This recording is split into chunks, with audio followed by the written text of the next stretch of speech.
In my video updating you about the development in the UK Home Office regarding international students and their dependents, I made a promise to bring to you schools that you can study outside the UK on scholarship or at a low tuition.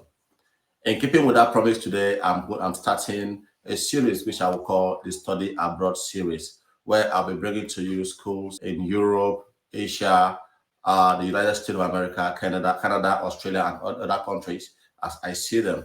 In today's episode, being a maiden episode, I'll be bringing to you schools in the US where you can study on scholarship. Okay, and the beauty of the schools I'll be showing to you today is that some of them have the application fee waived, which means you will not need to pay for application fee. Some of them will not need you to write any English language proficiency test. And most of the scholarship are automatic, which means once you enroll for that program and you secure the admission, you are automatically considered for the scholarship. Today, I'll bring to you undergraduate program, postgraduate programs that you can study. And if you're thinking of studying a PhD in the US, do you know that in the US, with just your BSc, you can actually do a PhD without having a master's degree? Yes, that is one of the advantages of studying in the US. So you're welcome to my channel. My name is Samuel Dano. In this channel, I share with you travel abroad opportunities for studies and for work. I also bring to you the reality of life abroad and the challenges faced by immigrants, so that your decision to leave the shores of your country and sojourn to the West will be an informed one. If these are things that interest you and you're coming to this channel for the very first time, please subscribe to this channel and turn on the notification bell so that when I upload new content, you will be the first to know. And if you're a returning subscriber, thank you very much for subscribing. I really appreciate the fact that I came back to watch this video. Your love and your support is highly appreciated. Now that this is out of the way, let's go into the screen where I'll be taking you through the schools I am talking about.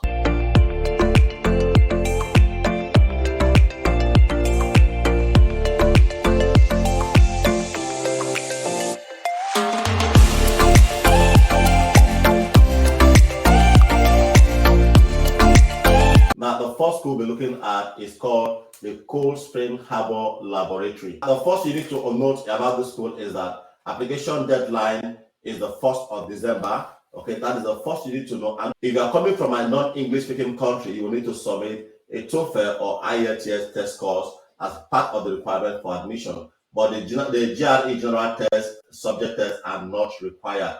Okay, so that is what you need to know. And also, this program is targeted at only those who are doing biology-related courses. Okay, if you look at this, you can see approximately 10 students join the PhD program each year. Students come from all over the world with more than 20 US states and 25 countries represented. The school encourages applicants with background in any area of biology, okay, as well as those with non-biological science background, such as computer science, engineering, mathematics, chemistry, and all of that, okay? Students must have received a bachelor's degree or equivalent by the time they are enrolling for this program. I can see, like I said earlier, you don't need a master's to do a PhD if you want to. Now, another thing you also need to look at this is that when you go to fellowships here, you can see that there are lots of fellowships that you can apply for. Students are supported by fellowships made possible by general support from the following individuals, foundations, and institutions. These are different fellowships you can benefit from.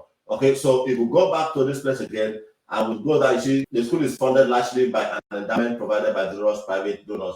The PhD program stipend is currently, now this is how much you earn per year. Okay, so students who are awarded an external fellowship, NSF, or this one, or any other one, receive a stipend of 44,000. Okay, instead of the 4,000, or the amount of their fellowship stipends. Okay, so this is what you should look at. Now, I'm not going to go through every details in terms of the requirements and the application process, because I expect that you will come here, look at this, and apply. Okay, so that is it for the school. Now, the second school we're looking at here is the Michigan Tech School. Now, the Michigan Tech School here, if you look at this, under scholarship, you're going to see there are lots of scholarships. Okay, now there's something you need to understand. If you look at some of this, it said automatic consideration. If you open it, you see that Presidential Scholars Program awards are competitively awarded to new incoming first-year students based on cumulative GPA or a combination of cumulative GPA and SAT and other ones. So this is the amount per year. All right, but that is now this other one also you can also see is automatic. Now, if you go down to scholarships sponsored by individuals and organizations and open that up, you see all accepted students are automatically considered for awards they are eligible for. So you do not need to apply for this scholarship separately. Once you apply for admission and you are offered admission, you are also automatically considered for this. But this one may need some proof of parents' employment. So it's more or less maybe there's a particular income class they consider for this scholarship. So that is what you need to look at. Now, this is for undergraduate. Now, if you go to graduate here, you also see that there are also lots of they all have graduate assistantship for graduates. You can see that graduate student assistantship are a form of student employment, which include compensation in the form of stipend, tuition, and lab fee costs.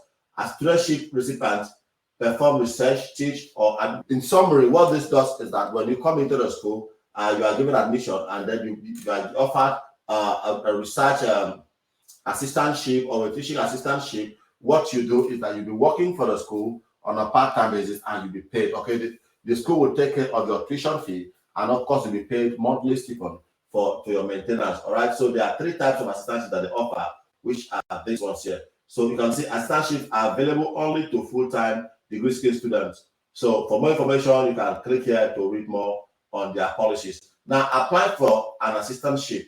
All applicants can look at this. All applicants for the graduate school are automatically considered for graduate assistantship opportunity. So you do not need, you can see Michigan Tech does not have a separate graduate assistantship application. So you do not need to apply separately for this. Now, if you scroll down again, you will see the percentage of the support you will get. Now, you can see that studentship, assistantship appointment, they have a full one that covers they have give you full support.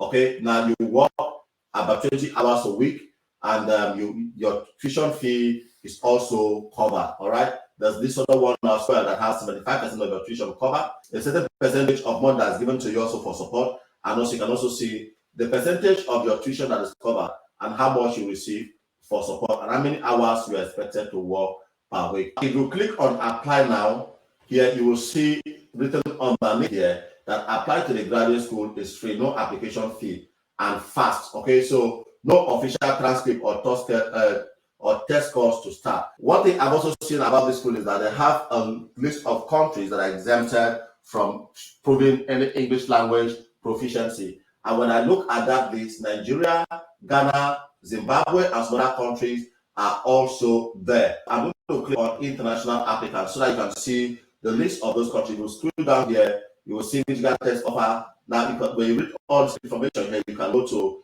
English language test, and then you click on list of exempt countries. Okay, you click here, you see that there are a lot of countries that are exempted, and Ghana, Gambia, Nigeria is somewhere. Nigeria is here. Namibia is here. So Zimbabwe, Zambia, these countries, Jamaica, and all of these countries listed here are countries that are exempted from English language proficiency requirement. So if you're applying for these schools from, if you're Nigerian, you're Gambian, you are from Ghana, you are from Zimbabwe, Namibia, or Zambia, you will not need to show any English language requirement. So that is a plus. Now you can see that first of all, you don't need to show English language requirements. Secondly, you won't pay application fee, and thirdly, you automatically considered for studentship, okay, or all these other scholarships also for undergraduate programs. All right, so these are schools you should look at. The next one we'll be looking at is the Loyola University Chicago. The first thing you need to add, you see in this school, first of all, is that the application deadline for merit-based scholarship is on the 1st of February. So like the other ones I have shown you, this one also, once you apply for admission, you are automatically considered for a merit-based scholarship. You don't need to submit a separate application. But one thing you need to do is I need to submit your application before the 1st of February. Okay, so if I go to financial here, you will see a list of scholarships that are available for, this is for freshmen, okay, and this one here is for transfer students. Okay, so there are lists of scholarships that are available here for you. All right, you can go through them and see which one. Another thing again, you may not need to apply, you don't need to apply for this separately because you are automatically considered once you submit your application on or before the 1st of February. Now, if you go to the international tab, you can also see how many percentage of international students get grants or scholarships or form of support. You can see here 97% Loyola funded grants and scholarship annually for undergraduate studies. Okay, so this is one thing you should look at. So this school is one school you should look at. If you go to apply, you will see here, first of all, you can see that application fee here is free. Complete either Loyola University Chicago's free online application or apply through Common App. You don't need to pay application fee when you are applying for this. But one thing is that if you are applying, even though they see that they make it optional to submit SAT and ACT scores, you can see here that it's optional. Now, another thing also you need to understand is that some of these schools, I think this one and the previous one, Michigan Tech, we talked about, you don't need to, the school does not need to send an official transcript to them. You can attach a transcript while you're applying for this admission, or you can email it to them, and that will still be honored. Okay, so you may also be required to submit English language proficiency. Now, I also believe that some of these schools also will have a list of countries that are exempted from showing English language requirement. And Nigeria, I'm sure a lot of the school, because of a lot of advocacy that have been going on about Nigeria being included, and some other African countries being included in English language proficiency requirements. Some of the schools in the US are actually taking Nigeria and some other African countries out of the list of those who need to show English language proficiency. So if you go through this one here, they have made this optional. But also said you may also need to submit English language proficiency score. You may send TOEFL, IELTS, or these are the lists you need to submit, and the advanced scores, the result you need to have. Another thing is that you need to have a recommendation letter from your school or from your teacher or a counselor, or have them use their online form to submit. I'm not going to go through the admission requirement and all of those things, but I just wanted to see and know that there is a free application and there's also a scholarship opportunity for you here. Now, I'm going to go to the next school, which is the TULANE University School of Science and Engineering. Okay, first of all, you see that no application fee are charged for PhD programs and certificate programs. Okay, but for master's programs, you have to pay $50 rather. Now, if you go to graduate student finance support, now you can see here that the School of Science and Engineering offers teaching assistants and research assistants to all incoming PhD students. So all of them, once you apply and you get admission, you are guaranteed to be offered a teaching assistant or a research assistant, okay, or a position. So now PhD students are typically admitted with a full tuition waiver, so you don't need to pay any school fee at all, and a 50% support towards the purchase of a T-ship health insurance plan, and a stipend that is associated with either a teaching assistant or research assistantship. So incoming PhD students are expected to pay the academic service, student activity, and recreation center fees that are billed during the fall and spring semester. So this one are just some fee you may have to pay. And maybe it's like dues. You know, if you school from Nigeria, they have what they call departmental dues and faculty dues. So I believe that this is somehow unanimous with that as well. So this is one thing you should look at. You can also see here that the School of Science and Engineering offers limited scholarship to graduate student master's program. So they also have scholarship for master's students. It's not just for PhD students. If you are doing a master's program as well, you also stand a chance of being offered a scholarship. Those students can receive a discount tuition rate based on recommendation of the department or need-based financial assistance. We do not offer teaching or research assistantship to students in the master's program. Okay, so in your offer of admission, you will know if you receive any financial assistance. So what you are with your offer, admission offer, they will write it there if you are receiving any financial offer or scholarship and how much you are entitled to. All right, so this is one school you should look at. And the next we'll be looking at also is the St. Louis University. Now, in the St. Louis University, if you look at this, you'll see that at St. Louis University, we urge all prospective students to complete their online application for freshman admission by December 1st. Okay, so by doing so, you are automatically considered for the St. Louis University merit-based scholarship. So there's no separate admission application that is required. But if you apply after the 1st of December, you may be given a scholarship consideration, but that would be based on what scholarship is available or fund that's available at that time. And if you scroll down, you also see that You can also see the scholarships that are available here. Now, let's open one of it, one of the very best scholarship here. You will see the GPA, the GPA that is required to be considered for this. Though it is called a merit-based scholarship, but look, the GPA is as low as 2.0. Okay, that is required for renewal. That means if you get admission, you need to maintain the minimum of 2.0 cumulative percentage average. That is the meaning of GPA for you to be able to renew that scholarship. And this is the award amount. Okay, and I'm sure this should be able to cover tuition fees. Now, the beautiful thing about this one again is that ACT and test scores are not required. Okay, so you don't need English and proficiency here. So beginning with this application for admission for fall 2021. Okay, so you can see that's a merit-based admission, and this is for only for China. There are other competitive scholarship. If you look at the presidential scholarship, you will notice that look at it, the GPA here is a bit higher than the other one. Okay, than the first scholarship we saw here. And again, you just need to apply for admission before December 1st to be considered for this scholarship. So complete and submit a separate application and all required materials. They have two options. Look at this. If you complete your admission application before December 1st, you will automatically be considered for this. And also have the other one where you can apply, put a separate application for the scholarship. Okay. And in doing that, you also have a scholarship essay, which I believe is to explain why you need the scholarship and why you need the support. Okay. And then your CV and 2 letters of recommendation. Of course, if you apply for admission, most of the time you need letters of recommendation. I'm sure those same people can also give you these letters as well. So they give you the topic for the essay. They prepare a 500 words essay to the following essay questions before starting your application. So this is the question you need to. These are things you need to look at. Now I'm not going to go through a lot of other scholarships for transfer scholarship as well for transfer students.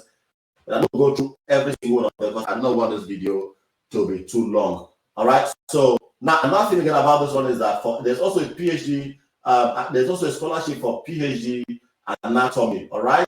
So university degrees in anatomy provide training in clinical human anatomy and okay. If you go to financial aid here, you see for priority consideration for graduate assistantship, apply by February 1st.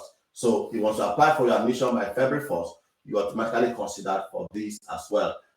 You go to this tab and check out the requirements and every other thing you need to know. So I'm just going to move on to the next one, which is, of course, University of Southern California. The reason why I'm talking about this school is, first of all, is that there's an application fee here, but you can apply for a waiver. Okay, you can apply for your application to be waived. Now you can see it here. Does USC offer application fee waivers? How can I request for it? I see USC offer a variety of this. Now you have to apply for this and get it and get approval before you can go ahead to apply for the admission itself. Now beyond that, also for PhD, now you can see here for PhD students, all applicants who are admitted into a qualified USC PhD program are automatically considered for incoming studentship. Okay, students who have successfully completed the first year of their PhD program may be eligible for additional competitively awarded funds. If you click on this, you can see a list of fellowships that you can be considered for. The next one I'll be looking at quickly, which is also the last one, is the University of Scranton. Okay, University of Scranton. Now, first of all, you see here, written boldly, that there is no application fee. All right, you don't need to pay application fee for this. And apart from that, also there is a list of scholarships available for international students. Now, when you click on this link, you click on more international students, it will take you to the page here. Now, on this page, if I click on scholarship, you will see here that all accepted students are automatically evaluated for academic merit scholarship. Okay, no special applications are required. Students receiving merit scholarship will be notified with the application of the amount in their offer letter. Now, the same thing apply for international transfer students. Now, I have rushed through most of the schools because I do not want this video to be too long. But some of these schools also offer admission on a rolling basis. Okay, but if you want to be considered for a session starting at a particular date, now there's a deadline in which you have to apply for that admission. I didn't go through these details because I didn't want this video to be too long. But I hope you get the information I'm trying to pass around the English language requirements, around the application fee waivers and the automatic scholarship you'll be considered for. for this. Now, as you can see, this covers from both the graduate studies for masters and a PhD. All right, so I hope you will go. I'm going to make available the links to all these schools I have talked about, and links to all these pages in the description of this video. So when you click on it, you can go and get more information. All right, now this is the first episode of the Study Abroad series. More episodes will be coming on. So if you have not subscribed, please subscribe to this channel and turn on the notification bell so that when I upload other episodes, you will be the first to know. I hope this has been informative enough, and I hope you get value from this. If you did, please do me a favor and give this video a thumbs up so that YouTube can push this out to many other people who can benefit from this information as well. And also share it with your friends and those around you who are interested in studying abroad opportunities. Thank you very much for watching to this point. I will see you again in the next video.